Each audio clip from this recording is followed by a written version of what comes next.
Well, welcome everyone to this October edition of the Technical Update Briefing for Power Platform and Dynamics 365. We're happy to have you here with us today.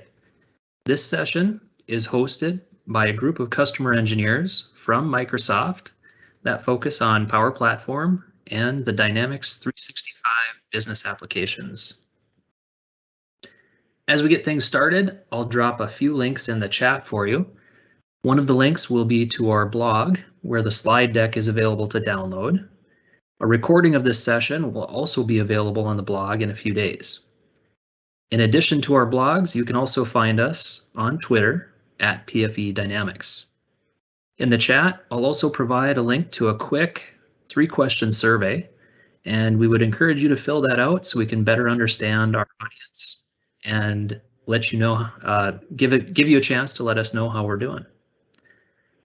Okay, so today we have 2 presenters providing some great content for you and 2 moderators who will be answering your questions via chat during the presentation. I'll start off by introducing the finance and ops side, then we'll hand it over to Ryan for the Power Platform and customer engagement side. First, I'm happy to have with us today Senior Customer Engineer Ryan Sandness. He'll be providing you with some news and updates on the finance and operations apps. My name is Tom Stumpf, and I also work with the finance and operations apps, and I'll be one of the moderators for this session.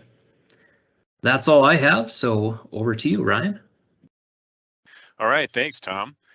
So yeah, my name is Ryan Anderson. I'm a senior customer engineer and focus on Dynamics 365 customer engagement apps and also the Power Platform.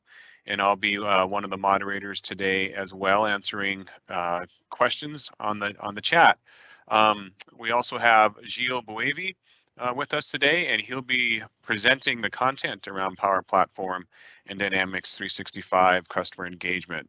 So at this point, I'll go ahead and hand it over to Gilles to start taking us through the content. Gilles? All right. Thank you, Ryan. And thank you, everyone, for joining this session today. So we're going to get started today by talking about the featured news for Power Platform and Dynamics 365. So as a quick note, the content deck and the web recording will be available on the Dynamics community blog for download.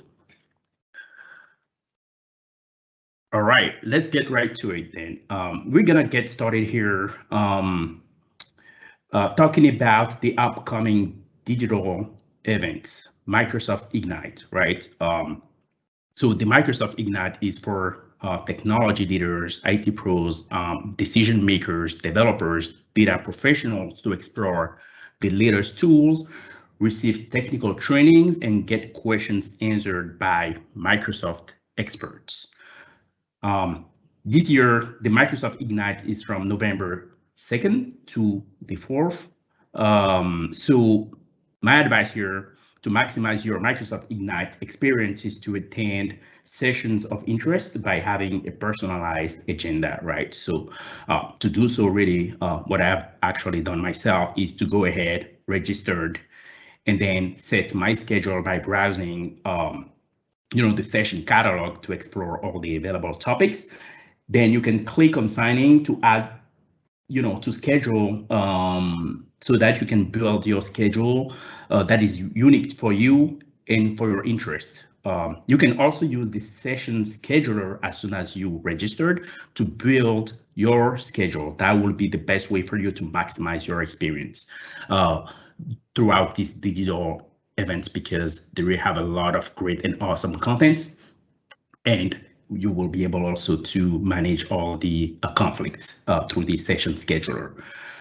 So, well, whether you love Azure platform security, Power Platform new capabilities, collaboration with Dynamics 365, Microsoft 365 and Teams, mixed reality, innovations in Azure AI, Ask the Expert sessions. I mean, you will have all that at the Microsoft Ignite in November.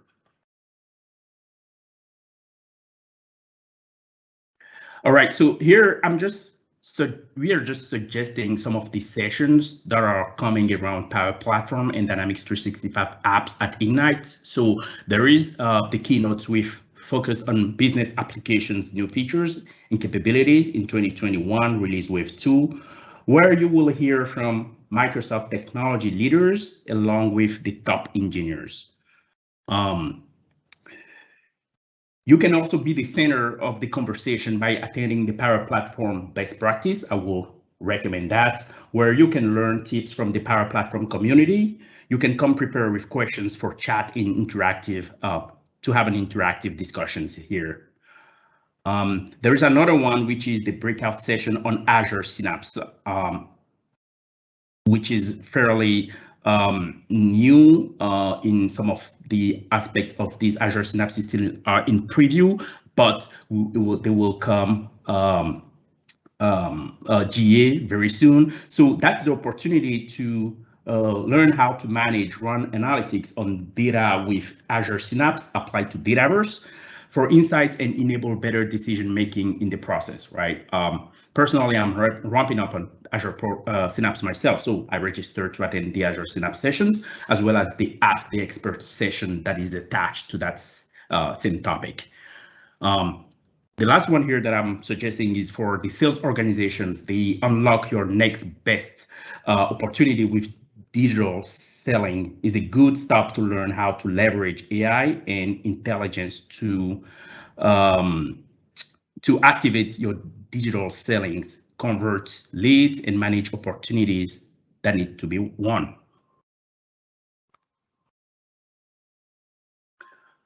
All right, back to you, Ryan. Thank you, Gilles. So for Ignite, one of the big things that we want to call out here is we have the new supply chain management offering, Supply Chain Insights. So the first session is kind of the overall session where we talk about really what Supply Chain Insights is. That product offering is really about enhancing supply chain visibility, predicting risk, and improved decision-making with the Dynamics 365 Supply Chain Insights offering. Just kind of an overview of kind of a little more detail. Supply Chain Insights helps customers deliver great customer experiences by unifying real-time data from third-party data providers, logistic partners, customers, and multi-tier suppliers. With this, companies gain end-to-end supply for supply chain visibility.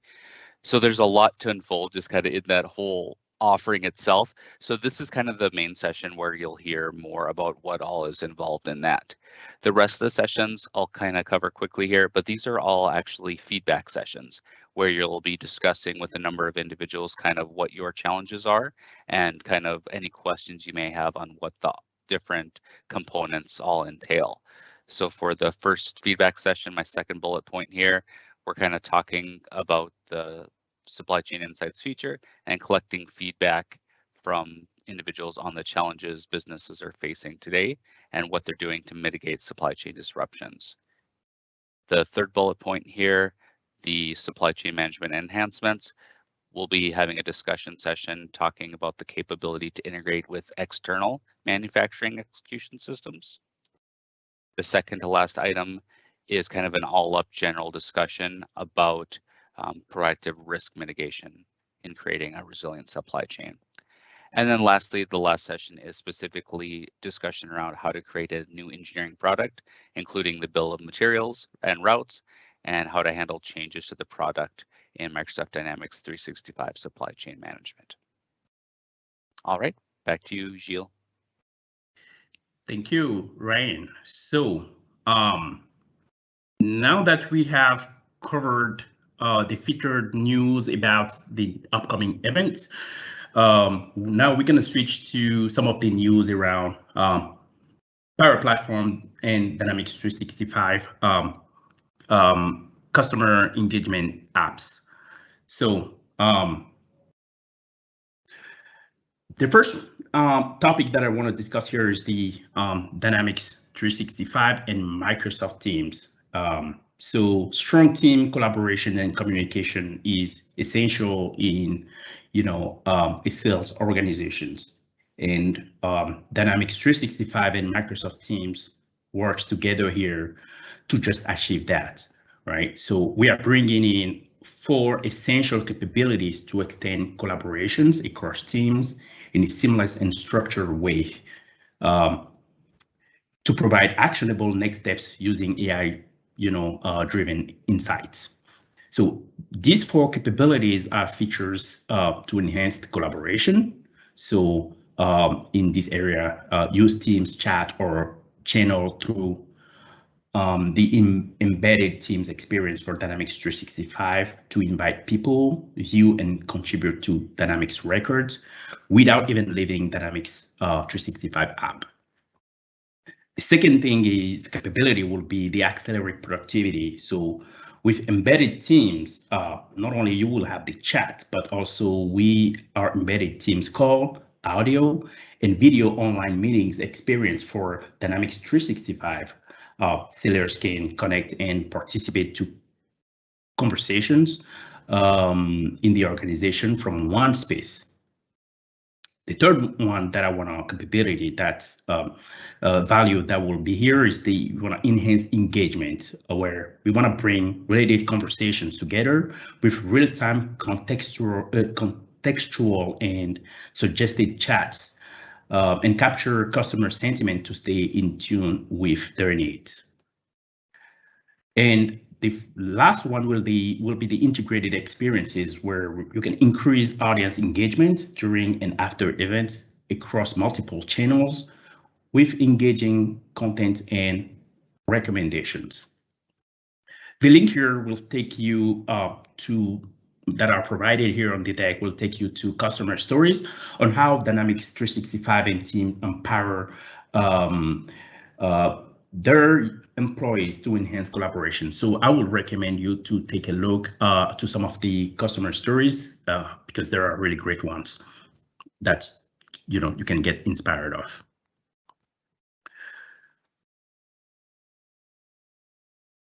All right, so there's this perception that the cloud migration is a complex process. Well, this is not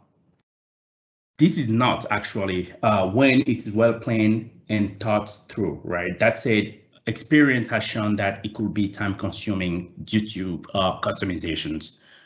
Microsoft offers a Dynamics 365 migration program to help Dynamics on-prem customers with the cloud move. Microsoft had engineered the on-premises to online migration factory process, which is an end-to-end migration process to help walk the customer through the process and without the need of re-importing the data. The early Dynamics CRM version from CRM 2011 can leverage the online factory tool to facilitate the database move to the cloud, which could be a simple lift and shift experience. The focus point on the migration will just be then on the customizations and features mapping efforts. But transform your business by migrating to the cloud should be a business priority to access latest technologies, control cost, access features for enhanced businesses productivity that are all fueled by AI and can improve your IT productivity.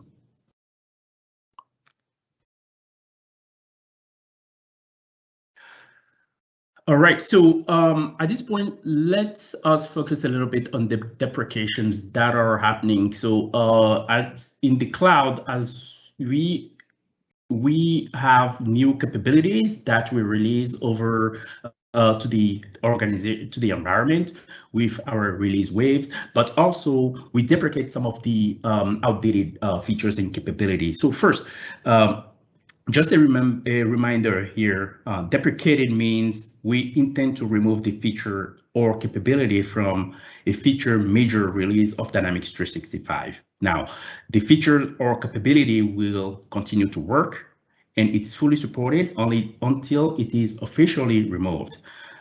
We highlight here the most important deprecations in Power Platform in Dynamics 365 apps, so that you have sufficient time to plan and update your code before the feature or capability is removed.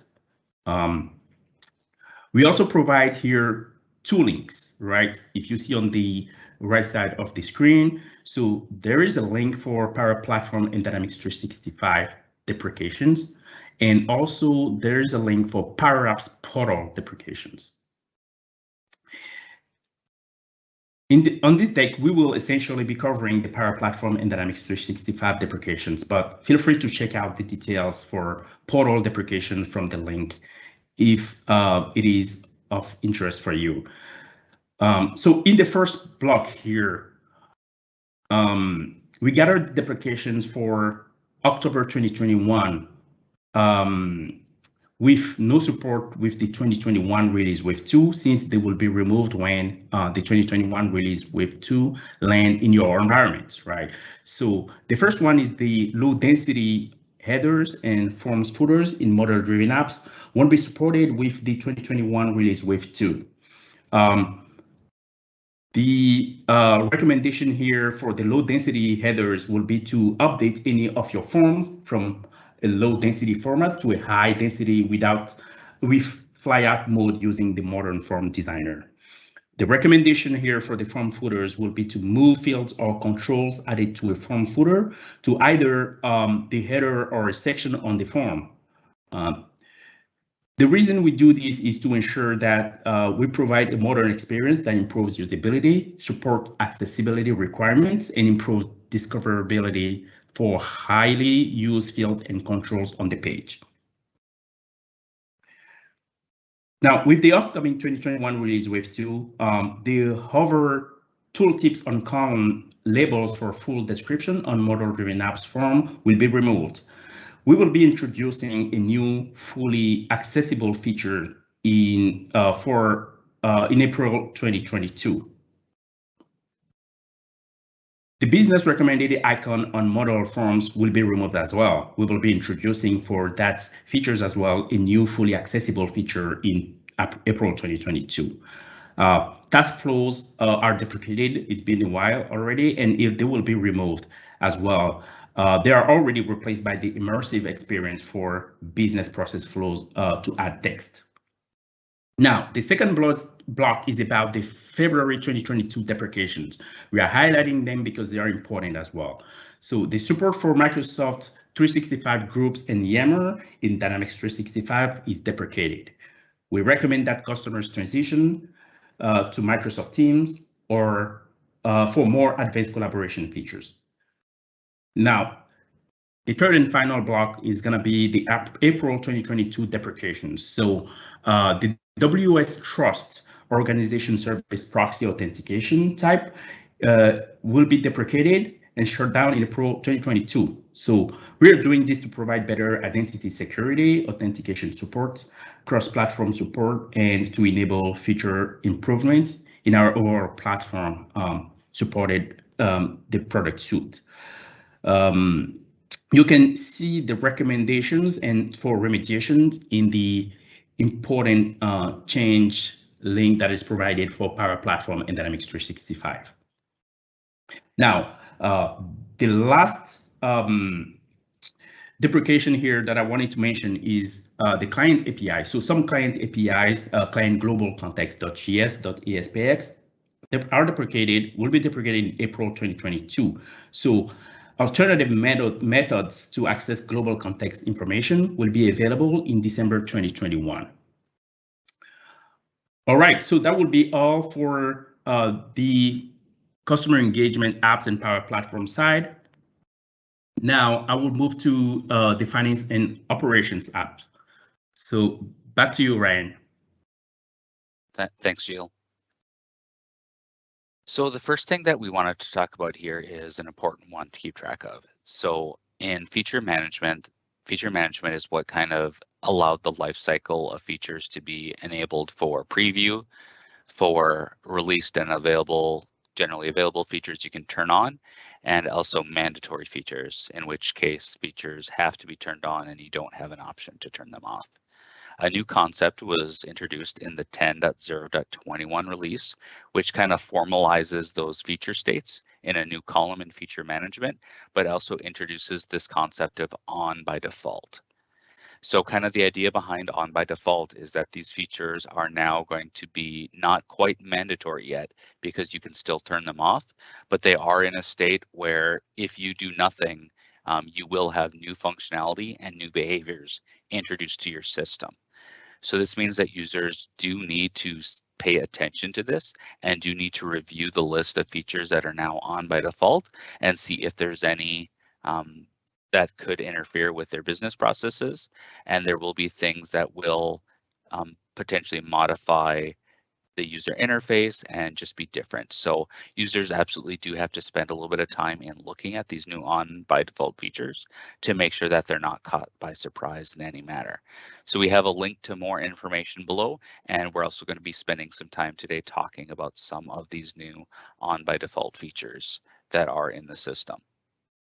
So absolutely spend some time looking at these, evaluate them, and provide feedback via bugs if there's anything that you see that is interacting with your customizations or any features that we haven't yet detected. All right, moving on. So first off, we'll talk about the 10.0.21 features that have changed in regards to the platform. So kind of starting with the category of on by default features on the right side here. I'm not going to go into detail on every one of these, but the kind of the ones that I want to call out here is the new grid control. If you haven't looked at this now, it's a much faster grid.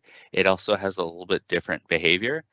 We finally get back the being able to type in a formula in a cell. If we want to do equals 5 times 7 and do that math, we can do that. But it also enables quicker results and partial data validation where you can paste in a whole bunch of records at once. So that grid is used a lot throughout the system. So definitely has the chance to be a little bit different and catch you by surprise if you aren't aware of everything it does there. Saved views, this has been in preview a long time, but this is finally now on by default. Well, the users can see it. This is really, really cool in terms of the personalization. We have so many fields in Dynamics for all these different industries, and a lot of organizations don't use half the fields that are on there. So with the saved views, one of the big benefits there is being able to personalize, say that we don't use half these fields, so just take them off the screen, or being able to easily switch between filtered views of your data. And then the last one here is email throttling is another one you'll want to take a look here. You'll have access to this PowerPoint after the recording, so definitely click in, check out all the links to get more information on any of these. For mandatory features, there are a couple that I want to call out here. 2 improvements to Task Recorder for automating your test cases, a version upgrade for React that shouldn't impact most people unless you do more React code customizations in the system, and then a change to show document attachments in all related tables rather than the primary table. There are also 2 features moving from preview to general availability, which means now you can turn these features on in production. The first allows for translation for saved views so that users, regardless of their locale, can have a translated name for saved views. And the second allows to embed URLs, give additional options for full page Power Apps to be embedded for the embedded third-party apps feature. So definitely take a look, a lot there. And again, if you're not quite ready for these, you can turn them off, but they are on by default as of the 10.0.21 and newer updates. Next up, we have a call out specifically to some of our supply chain management features. So again, this is just a huge list. I didn't want to go through every single one in this list, so I'm just going to call out a few in a different area, but I would recommend that everyone take a look. So for manufacturing example features, we have a feature for license plate for reporting as finished added to the job card device. And we have improvements to the approve and transfer job dialogues. We added 2 new fields, approve group and from date, to the approve transfer jobs dialog. For product information management, we have a couple example features, but again, look at all the detailed list. We have now navigation to the bill of materials or BOM version from the BOM lines. And we have a new feature for hazardous material product information and shipping documentation. For planning features, a couple I'm calling out is parallel firming of planned orders and master planning progress visualization. Last up on the list, we have inventory and logistic example features of organization-wide work blocking and wave label printing.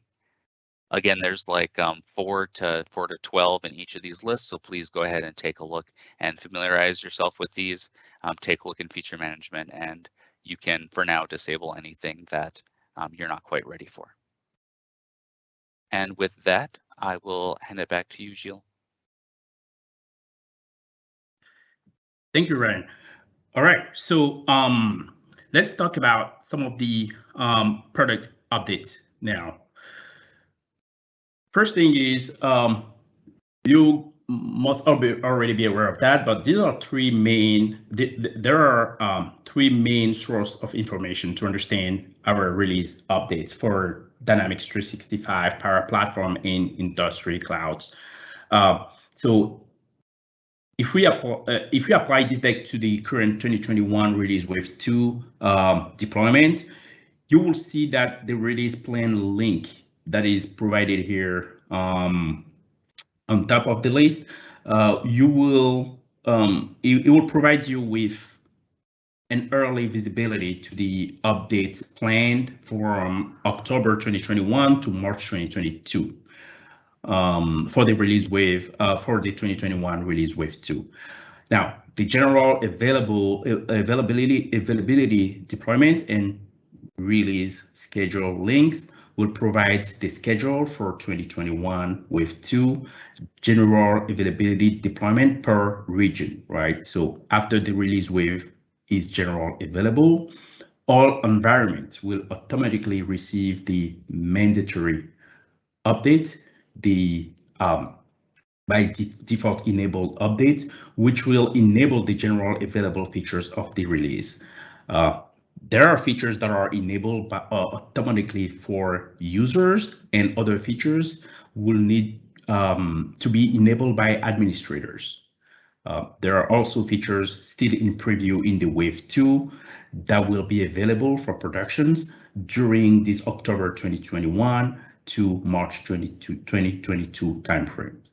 But all this information are available on the release schedule documentation. All right, now we're gonna cover things that are new in the Power Platform and Dynamics customer engagement apps. Now, we're not, of course, gonna go through everything because there is a lot of new features. We're just gonna call out some of the most important new features and capability here that are shipped with the release waves, but still bring an elevated experience that are not actually or necessarily shipped with the release wave 2, but still bring an elevated experience across the Power Platform.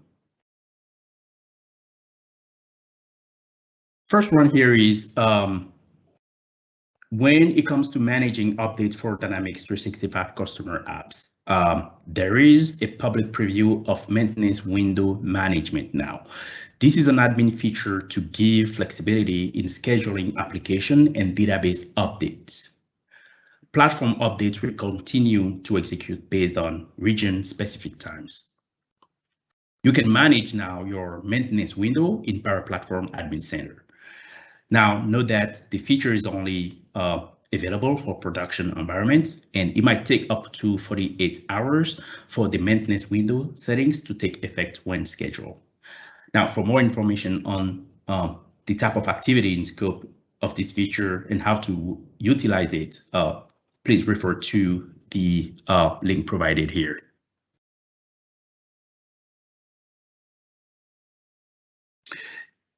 So one new feature capability that is also in public preview is the app side panes for model-driven apps. This feature taps right into the improved user experience with customization. So it can be leveraged by app makers and system customizers to deliver a greater navigation experience. Model-driven apps can support multiple app sites, app site panes with a set of new client API to add the app site pane. There could be multiple usage to it. Some examples are you can, for example, show selected record details using the site panes, or you can show a default view in the site pane, example of a table row of an account in the site pane. You can also create an email rating pane from a selected email in the email grid view with the site panes. Lastly, the site pane can also contain model-driven apps pages, views, forms, but also contain the new custom page.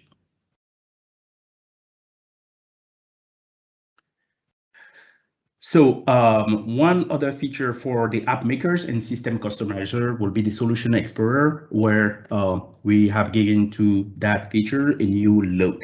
This experience will soon become the default experience on the Maker portal. And during the preview, if you run into any issues, you can report issues back to Microsoft and eventually disable the preview experience. But the idea will be really to start leveraging it as it still is already in preview. And we think it provides a simpler tooling to manage your solutions as well as your solution updates.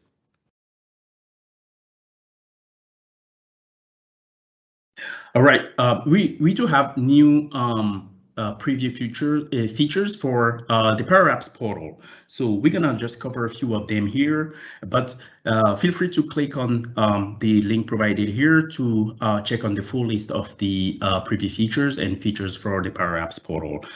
So most of the preview features here for Power Apps portal are pro developer related, right? So the edit portal with Power Platform Visual Studio Code extensions. It's in public preview. So the Visual Studio Code extension for portals adds the capability to configure portals using VS Code and utilize the built-in liquid language intelligence, enabling help with code completion, right? And assistance in hitting while customizing portals interface using Visual Studio Code.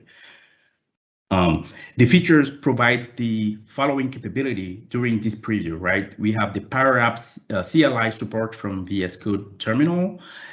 We have the Power Portals file icon theme, and then we have the autocomplete support.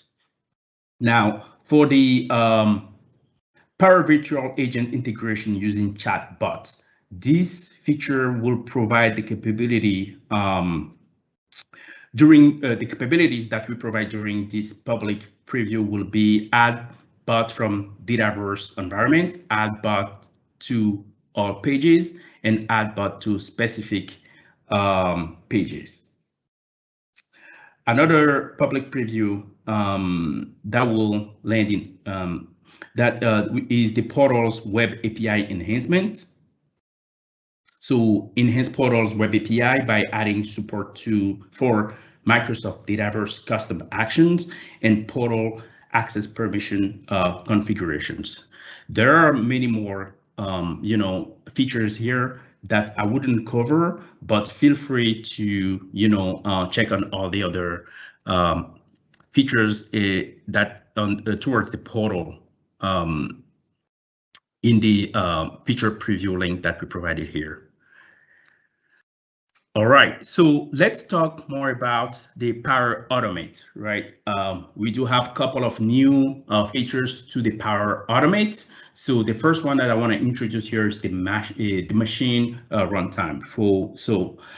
This is the new machine runtime app dedicated to manage your machine settings. So the advantages here is provide an easier user interface to register and manage your machine. You can create your machine group directly from the machine runtime app.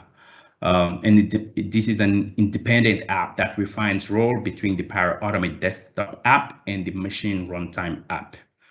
There is also a direct access to the troubleshoot tool, which is in preview, to get your logs and change the user account for your machine connectivity that your machine connectivity is running as.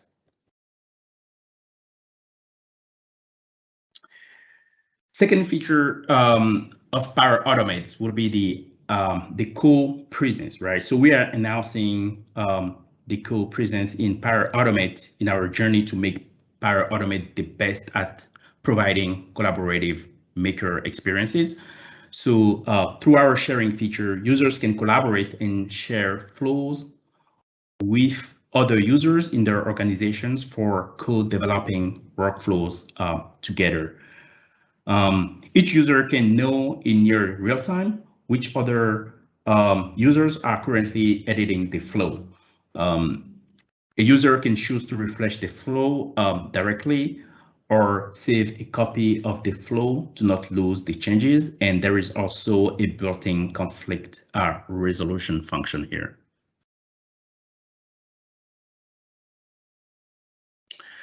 All right, this is fairly new, but we wanted to introduce you to the very first independent publisher connector blog. So independent publisher connectors are connectors developed, tested, and published, and also supported by connector developers that are independent from the end service or API. So there's a Microsoft certification team performs validations and checks to ensure that the connector is safe to use.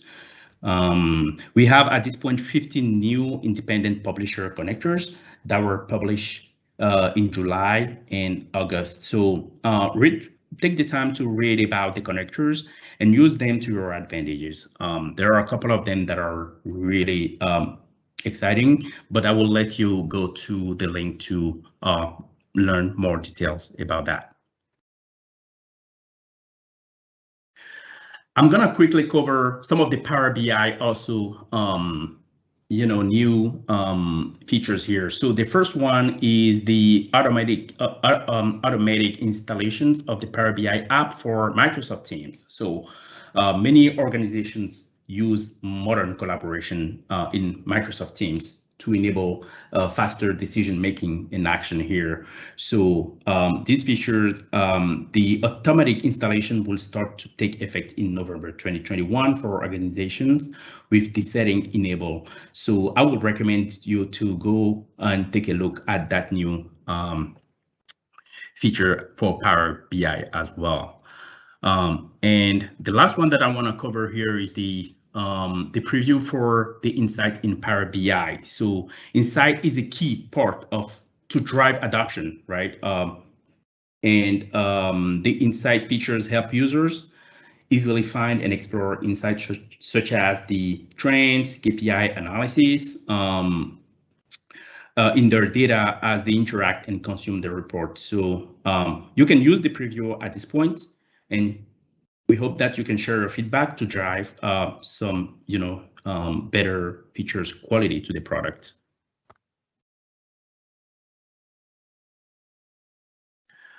All right, so now that we covered what's new in terms of product update that are not necessarily included in the release wave 2, now we're gonna talk about the release wave 2 and then some service updates.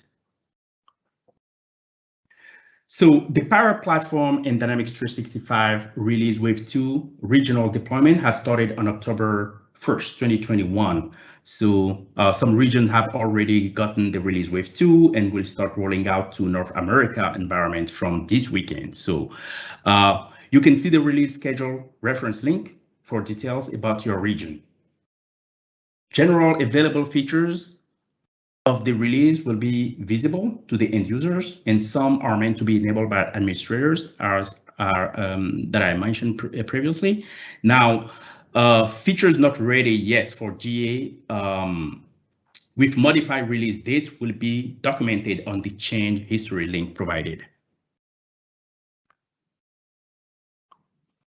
All right, we do have new updates in the 2021 release with two features that we land for on Power Apps level. So we're not gonna go in details into each one of them, but we have features for to facilitate the discovering of the data. So there is the new global search, powered by Azure Relevant Search.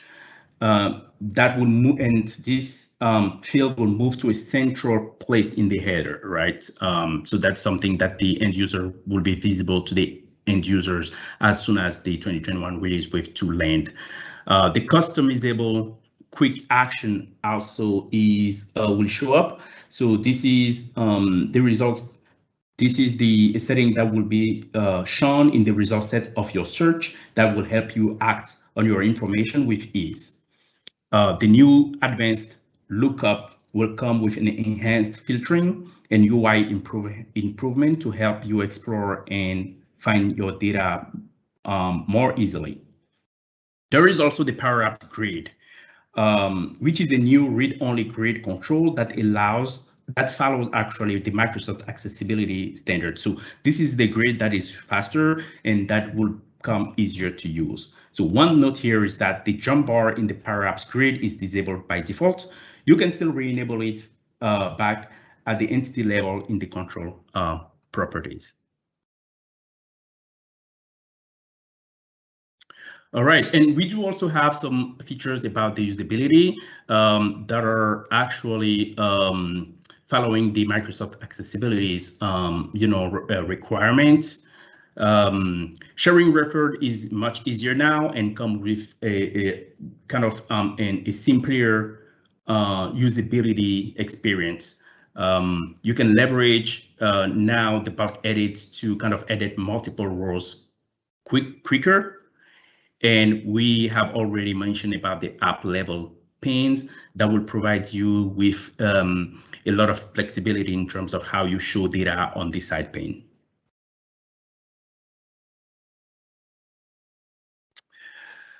Moving on, so more features here. So we have the custom page in model-driven app that will provide flexibility and ease of ordering, which are difficult to accomplish reading the existing model pages. So there are more details to it. I would recommend you to go and read through the custom page because I think that will provide you a better way to show data and bridge this gap between the model-driven apps and the Canvas apps.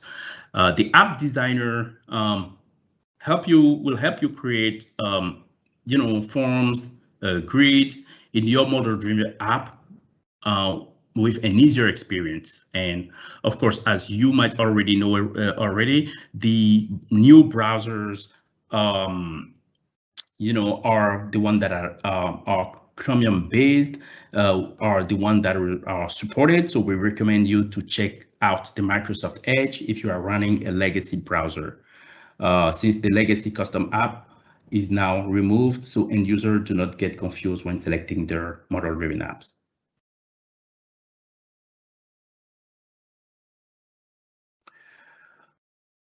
All right, so for the Power Apps Portal 2021 release wave 2, there are also new features. The relevant search, for example, will also land in here. We're not gonna go into the details of that one, but it will be in public preview in December 2021. So there are also new features for the professional developer to enhance the professional developer experiences that will land in December 2021. So take the time to go browse on that link and then to see more in details how we are improving the pro developer experience with the upcoming features in 2021 release with 2 for the Power Apps portal. Now let's talk real quickly through the service update. So one important thing that I want to highlight here is the service update are separated from the release wave deployment, right? There are service updates for Dataverse, Dynamics apps, and other Power Platforms. We don't cover all them here, but just mention the most important ones. So online articles are updated every Tuesday to indicate current version and the next version for each region. These article describes the hotfix and updates that are included in service updates. This one, the latest one, is the service update 21093 for Dataverse. Now, if you want to determine whether your organization had this update applied, check your Microsoft Dataverse version number by clicking on the gear icon in the upper right corner and then click About. Of course, we are still supporting and we still have our Dynamics 365 on-premise product update. So the October 2021 update is available for the CRM 9.1 on-premise, and also the October 2021 update is available for the CRM version 9.0. The version 9. For the version 8.2, we are not releasing any new updates any longer unless it's about security updates. So the latest update that landed here is the update in April 2021 for 8.2. All right, and for Power Apps portal, the service updates. So we have portals is comprised of portal solutions and portal websites. So as you know, the website host is updated automatically on a monthly basis to the latest version. Now, the solutions are updated by customers, and we have the version 9.3.8, which is now available. So you can, if portal solutions require updates, those will be specified and required customer action to do so in the Power Platform Admin Center. And we also recommend you to update solution packages during the off-peak hours for the Power Apps portal updates. All right, and the last update that I want to talk about is the Power Automate desktop update. So the September 2021 update of Power Automate has been released. So you can go and check some of the new features that are updated. So we have the new Getting Started experience, walkthrough for new users, and the introduction of Invoke SOAP web service. We won't have time to cover the details of those, but feel free to check on the details of the update in the link provided here. All right, so I'm gonna switch it back to Ryan to cover the finance and operation app side of the service update. Back to you, Ryan. Thank you, Gilles. So the first thing that I want to call out is that the 10.0.21 is the most recent generally available update as of today. Although don't spread that news too wide, because just in a day or two, we have the next 10.0.22 becoming available. So 10.0.23 is available for PEEP testing. So if you're in our early preview release program, you can get early access to view that and begin testing now with that.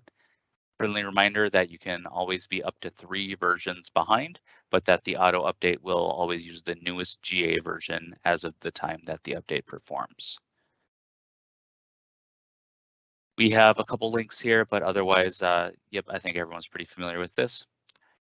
So for the next slide, we have a few deprecations to talk about on the finance side. So the Skype enabled setting has been turned off starting in 10.0.21. We had a few workspaces and places where this was used. Current removal is targeted for April of 22. However, as soon as Skype shuts down the service, it'll stop functioning. We don't currently have a replacement for this planned, but we'll absolutely consider adding the presence from Teams in some future release. For commerce, the overlapping discounts handling feature on commerce parameters is deprecated as well for the 10.0.21 release. The commerce pricing engine going forward will use that single algorithm to determine the optimal combination of overlapping discounts. In reviewing the settings, we definitely recommend that you use the balanced calculation or exhaustive calculation option. Instead of that, use the best performance option before this feature is removed. Okay. Moving on.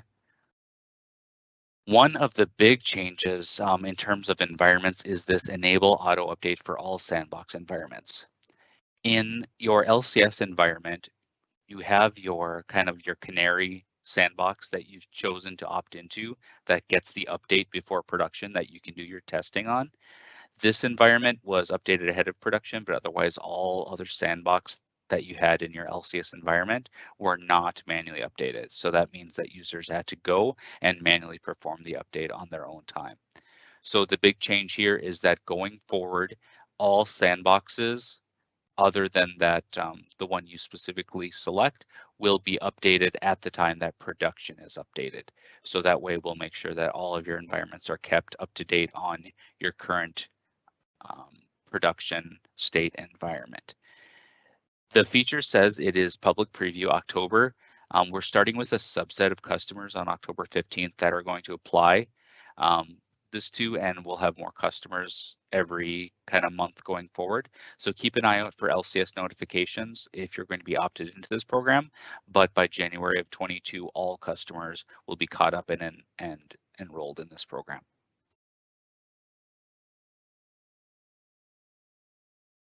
We have some, just wanted to give a quick reminder that Dynamics does a great job of with the accessibility support.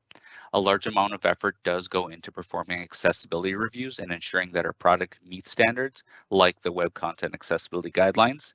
This effort ensures that every person can effectively use Dynamics 365. I've added a link here to the accessibility features doc page if you want to learn more, everything from the contrast colors used to heads down keyboard support. So definitely some interesting things there and important to keep in mind. Sealed bidding.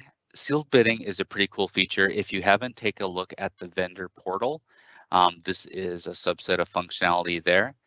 When a vendor submits a bid for a request for quote case set for sealed bidding, the system will automatically encrypt and hide the details such as prices and quantities for confidentiality reasons until the bidding period expires.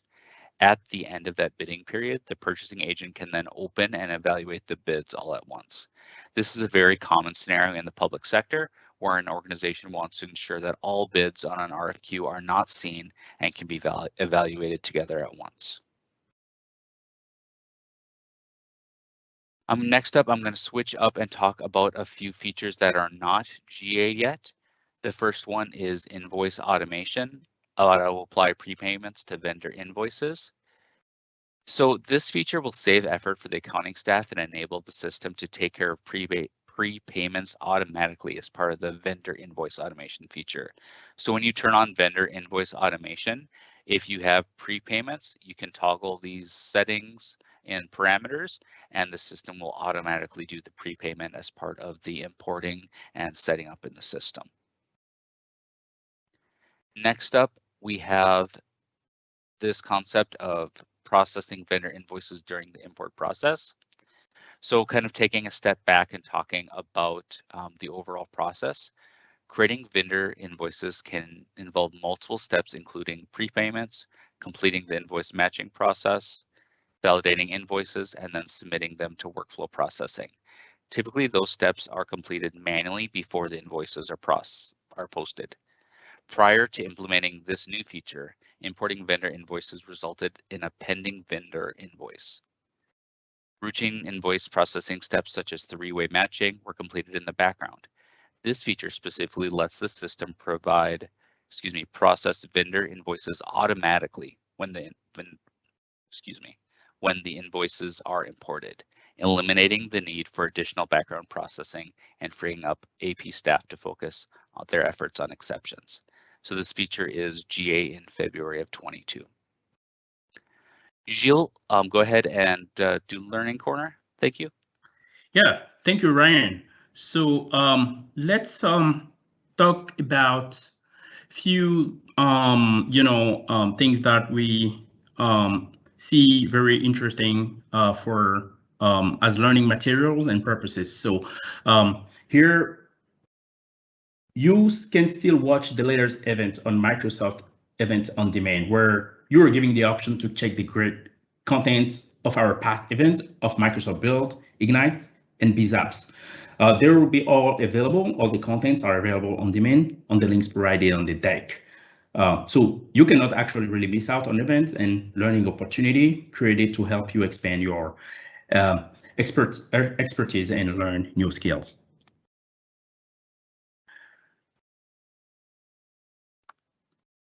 All right, so let's cover a few learning corners for Dynamics, and then we will switch to finance and operations. So the first one here is about the connection references with Power Automate flows. So one of our colleagues has created these really great blogs where he covers 5 scenarios